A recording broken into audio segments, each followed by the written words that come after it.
Hello, welcome back to The Serpent Secret, written by Sayantani Dasgupta. Today we are reading chapter 18. It's titled The Kingdom of Serpents. Pretty exciting. It sounds like maybe they get to the world where they might meet Daddy Cobra, the King Serpent, Serpent King, whoever it is. That is Kieran's dad, apparently, her biological dad. Last chapter, chapter 17, there was a very emotional argument between Neil and Kieran. This chapter, I'm hoping that maybe they figure things out, problem solve, so they can, I guess, get together to defeat the serpents. Hopefully that happens. I guess we'll read and find out. Let's go off and see what happens. I pelted off, half expecting Neil to chase behind me. When he didn't, I let out a sob, but still couldn't let myself cry. I wasn't going to start doing these dumb things like crying. I bit back my tears, pushed branches aside and leaves aside, and ran into the beautiful wilderness, away from a shining lake. The moss was soft under my feet, and there was a gentle breeze. I was well out of sight of the lake's shores when I heard something more than freaky. It came from my right, a rustling in the trees, a cracking of branches. Oh gosh, it was probably one of those Rikoshi girls braving the kingdom of serpents to come and get me. Why had I been so dumb and told them better luck next time? As Baba always said, only a fool would poke a sleeping tiger. Oh, that's kind of a clever saying. Only a fool would poke a sleeping tiger. What do you think her dad meant by that? I reached for my new bow, only to realize I left it, as well as my quiver, hooked on Snowy's saddle. Oh, stupid Kieran, stupid, stupid, stupid. I looked around for a fallen branch I could use as a club, but there was nothing big enough. I'd have to take her with my hands. I took a big breath, raised my fists as I'd seen Lal do back in New Jersey, and clenched them hard. I channeled all the anger I felt toward Neil now into thinking about how I would defeat this Rikosh. If I could just keep this element of surprise. The rustling got louder, and I heard some raspy breathing and coughing. The sounds were coming all from behind a large clump of bushes. Fists raised to protect my face, I rounded the foliage with careful steps, and I jumped. Got you!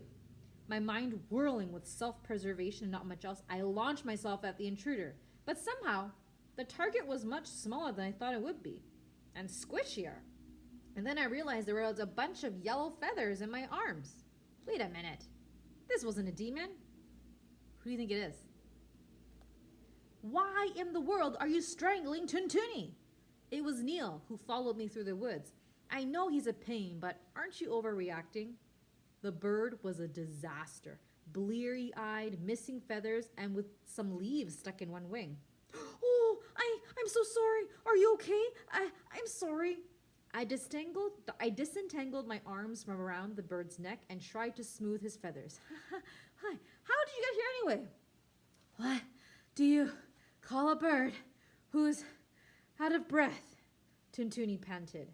I petted and cooed the obviously shell-shocked bird, but Neil asked, what do you call them?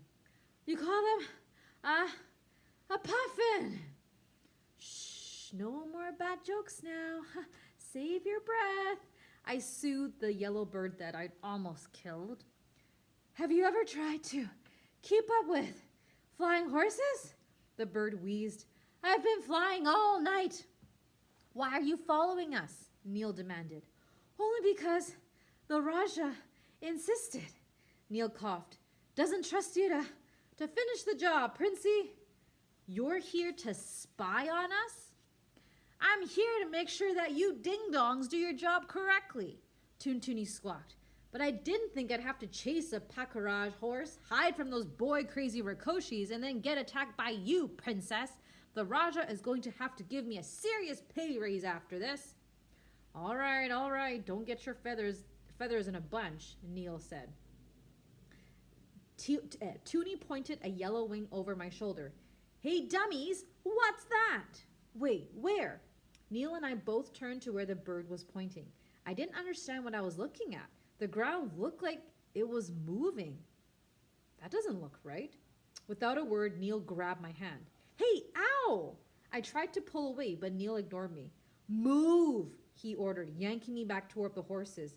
He was now running almost full up, pulling me along until we reached a grove of trees to the side of the lake. Snowy and Midnight lifted their heads to greet us, but then they whinnied, shrill and fierce. Fear shot down my spine. I had just had a chance to grab my weapons. Wait, but the horses...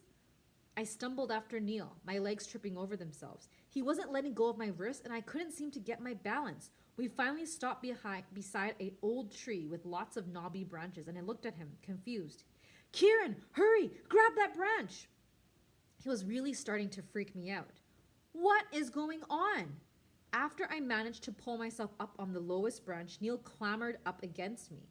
Then, with a panicked glance toward the ground, he dragged me to a branch even higher. When he finally let me sit down, I turned towards him. What? I stopped short as a shaking Tuntuni crash landed on the branch next to me. More of his tail feathers were now missing. Kieran, look down. I squinted to see what he was pointing at. At first, I thought my eyes were playing tricks on me. I could swear the grass was moving. And then it seemed like the very ground itself was slithering. With a queasy start, I realized what I was seeing. What do you think it is in the kingdom of serpents? There are thousands of snakes down there. I met Neil's own wide-eyed stare with my own. Tuntuni shuddered. Oh, I hate snakes. Do you guys like snakes?